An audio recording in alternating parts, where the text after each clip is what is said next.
আসসালামু আলাইকুম রহমতুল্লাহি ওয়াবারাকাতুহু। ৮ নম্বর, নবী সাল্লাল্লাহু আলাইহি সাল্লামের কিছু হুকুক আছে, অধিকার আছে, উম্মতের উপরে কিছু অধিকার আছে, হক আছে।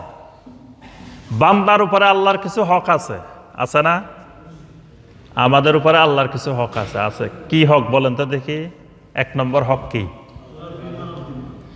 আইয়াবুদুহু ওয়ালা ইউশরিকু বিহি শাইআ। আল্লাহর হক হইল যে বান্দা একমাত্র আল্লাহর ইবাদত করবে, আল্লাহর সাথে কাউকে শরীক করবে না। এটা হলো বান্দার উপরে আল্লাহর হক। ঠিক একইভাবে নবী সাল্লাল্লাহু আলাইহি সাল্লামের কিছু হক আছে আমাদের উপরে, উম্মতের উপরে নবী সাল্লাল্লাহু আলাইহি সাল্লামের হক। এই হকগুলোর প্রতি ঈমান আনতে হবে। এই হকগুলো কি? বিতাসদীকিহি ফিমা আখবারা। আল্লাহ রাসূল সাল্লাল্লাহু আলাইহি সাল্লাম যা কিছু বর্ণনা দিবেন, খবর দিবেন, এগুলোকে সত্যায়ন করতে হবে। নবী সাল্লাল্লাহু আলাইহি সাল্লাম বলছেন, এগুলাকে বিশ্বাস করতে হবে, মেনে নিতে হবে যা বলছেন। ওয়া তাআতুহু ফিমা আমারা, আমাদেরকে যা কিছু নির্দেশ দিয়েছেন উম্মতের উপরে বাধ্যতামূলক এগুলার আনুগত্য করা। ওয়াজতানাবু মা নাহা আনহু, নবী সাল্লাল্লাহু আলাইহি সাল্লাম যা থেকে নিষেধ করছেন সেগুলা থেকে দূরে থাকতে হবে। এটা হলো নবী সাল্লাল্লাহু আলাইহি সাল্লামের হক। ওয়া আল্লা ইয়াবুদাল্লাহ ইল্লা বিমা শারাআ, নবী সাল্লাল্লাহু আলাইহি সাল্লামের অনুমোদন ছাড়া, নবী সাল্লাল্লাহু আলাইহি সাল্লামের অনুমোদিত পদ্ধতি ছাড়া আল্লাহর কোনো ইবাদত করা যাবে না। এটা নবী সাল্লাল্লাহু আলাইহি সাল্লামের হক। একটা হলো লা ইলাহা ইল্লাল্লাহ। লা ইলাহা ইল্লাল্লাহর অর্থ মানে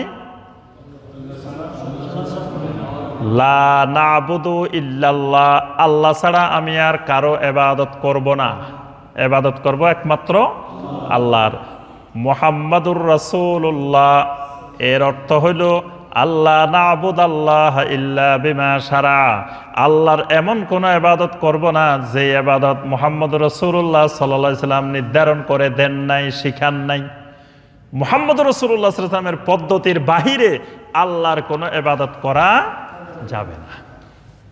এগুলা হলো নবী সাল্লাল্লাহু আলাইহি সাল্লামের হক উম্মতের উপরে। আল্লাহ পাক এক বাক্যে বলে দিয়েছেন সূরা আল হাশরের ৭ নম্বর আয়াতে, ওয়ামা আতাকুমুর রাসূলু ফাখুযুহু ওয়ামা নাহাকুম আনহু ফান্তাহু। আমার রাসূল তোমাদেরকে যা কিছু করতে বলেন, ধরতে বলেন, সেগুলো সত্য করে করো, ধরো। ওয়ামা নাহাকুম আনহু ফান্তাহু, যা কিছু থেকে বিরত থাকতে বলেন সেগুলো ছেড়ে দাও, সেগুলো পরিহার করো। এটাই হলো উম্মতের উপরে নবী সাল্লাল্লাহু আলাইহি সাল্লামের হক। এই হকগুলো সম্পর্কে জানতে হবে এবং এই হকের উপরে ঈমান আনতে হবে। কয়টা গেল? ৮।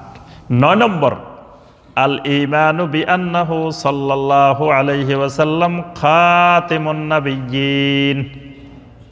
নবী সাল্লাল্লাহু আলাইহি সাল্লাম শেষ নবী, খাতিমুন নাবিয়্যিন। এই রাসালাতের খতম, রাসালাতের সমাপ্তি, এটার উপরে ঈমান আনতে হবে। কেউ যদি নবী সাল্লাল্লাহু আলাইহি সাল্লামকে শেষ নবী বিশ্বাস না করে, শেষ রাসূল বিশ্বাস না করে, তাহলে তার ঈমান থাকবে না। নবী সাল্লাল্লাহু আলাইহি সাল্লামের খতমে নবুয়তের উপরে বিশ্বাস করতে হবে। খতমে নবুয়ত, খতমে রাসালাত। আল্লাহ পাক কোরআনে কারিমে সূরা আল আহজাবের ৪০ নম্বর আয়াতে বলে দিয়েছেন, মা কানা মুহাম্মাদুন আবা আহাদিম মির রিজালিকুম ওয়ালাকির রাসূলুল্লাহি ওয়া খাতামান নাবিয়্যিন। ওয়ালাকির রাসূলুল্লাহি ওয়া খাতামান নাবিয়্যিন, তিনি আল্লাহর রাসূল এবং খাতামুন নাবিয়্যিন। সুতরাং কেউ যদি নবী সাল্লাল্লাহু আলাইহি সাল্লামকে খাতামুন নাবিয়্যিন, শেষ নবী বিশ্বাস না করে, তাহলে তার ঈমান থাকবে না। নবী সাল্লাল্লাহু আলাইহি সাল্লাম অসংখ্য হাদিসে বলছেন, লা নাবিয়্যা বাদি, আমার পরে কোনো নবী নেই। সহিহ আল বুখারী এবং সহিহ মুসলিমের হাদিসে নবী সাল্লাল্লাহু আলাইহি সাল্লাম তার নিজের একটা দৃষ্টান্ত দিয়েছেন। নবী সাল্লাল্লাহু আলাইহি সাল্লাম বলেন যে আমার এবং আমার পূর্বেকার নবীদের দৃষ্টান্তটা হলো কামাসালি রাজুলিন বানা বাইতান, এক ব্যক্তি খুব সুন্দর করে একটা বাড়ি বানাইছেন। বাড়ি বানানোর পরে ইল্লা মাউদিআ লাবানাতিন মিন জাবিয়াতিন, বাড়িটার সব অনেক সুন্দর করেছেন, কিন্তু বাড়ির এক কোণে একটা ইট পরিমাণ জায়গা খালি, ছোট্ট একটু জায়গা খালি। লোকেরা এসে ঘুরে ঘুরে বাড়িটা দেখতেছে আর বলতেছে হাল্লা বদিয়া থাজি হিল্লাবে না, বাড়িটা কত সুন্দর, এত সাজাইলো, এত সুন্দর করলো, এই কোনা দিয়ে একটা জায়গা এইভাবে ইট লাগায় নাই, গাঁথনি দেয় নাই, এমনি পড়ে আছে, এটা যদি লাগাই দিত কত সুন্দর হইতো বাড়িটা। আল্লাহ রাসূল সাল্লাল্লাহু আলাইহি ওয়াসাল্লাম বলেন ফা আনা লাবিনা, আমি হইলাম ওই ইটটা। সুবহানাল্লাহ। ওয়া আনা খাতেমুন নাবিয়্যিন, আমাকে দিয়ে আল্লাহ রাব্বুল আলামিন নবুয়তের খতম মোহর মেরে দিয়েছেন, শেষ করে দিয়েছেন। সুবহানাল্লাহ। নবুয়তের বাড়ি বানানো শেষ, আমি হইলাম সেই ইট। তাহলে নবী সাল্লাল্লাহু আলাইহি ওয়াসাল্লামের খতমে নবুয়তের প্রতি ঈমান আনতে হবে। 10 নম্বর, নবী সাল্লাল্লাহু আলাইহি ওয়াসাল্লামের রাসালাতের মাধ্যমে পূর্ববর্তী সমস্ত শরীয়ত মানসুখ হয়ে গেছে।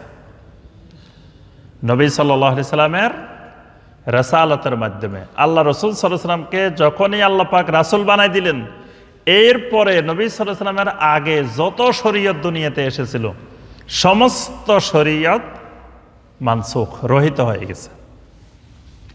মুসা আলাইহিস সালামের শরীয়ত, ঈসা আলাইহিস সালামের শরীয়ত সব মানসুখ। এখন যদি কেউ মুসা আলাইহিস সালামের শরীয়ত মানে, মুসা আলাইহিস সালামের শরীয়ত মানে, ঈসা আলাইহিস সালামের শরীয়ত মানে, দাউদ আলাইহিস সালামের শরীয়ত মানে, সে কি মুসলিম না কাফের? কাফের। কারণ আগের সমস্ত শরীয়তকে মানসুখ করে ওই সমস্ত শরীয়ত কোরআনের মধ্যে ঢুকাই দেওয়া হয়েছে। সুবহানাল্লাহ। এজন্য কোরআনে কারিমের নাম দিয়েছেন আল্লাহ পাক মুহাইমিনান আলাইহি। মুহাইমিনান মানে সংরক্ষক, এমন সংরক্ষক যে পূর্বেকার সমস্ত কিতাবের মৌলিক বিষয়গুলো কোরআনে কারিমের মধ্যে নিয়ে আসা হয়েছে। সুবহানাল্লাহ। এজন্য কেউ যদি কোরআন মানে, কোরআন অনুসরণ করে, তার অর্থ তিনি সমস্ত আসমানি কিতাব অনুসরণ করে। কেউ যদি কোরআন মানে তিনি তাওরাতও মানল, ইনজিলও মানল, জাবুরও মানল, সমস্ত আসমানি কিতাব মানল। কারণ সমস্ত আসমানি কিতাবের সমস্ত বিষয় কোরআনে কারিমের মধ্যে আল্লাহ পাক দিয়ে দিয়েছেন। সুবহানাল্লাহ। আল্লাহ পাক সূরা আল মায়েদার 48 নম্বর আয়াতে বলছেন ওয়া আনসালনা ইলাইকাল কিতাবা বিল হক মুসাদ্দিকাল লিমা বাইনা ইয়াদাইহি মিনাল কিতাবি ওয়া মুহাইমিনান আলাইহি। কোরআনে কারিমের একটা সিফাত আল্লাহ বলছেন ওয়া মুহাইমিনান আলাইহি। এই কোরআন হলো পূর্ববর্তী সমস্ত শরীয়তের সংরক্ষক, অর্থাৎ কোরআনের মধ্যে পূর্ববর্তী সমস্ত শরীয়তকে নিয়ে আসা হয়েছে।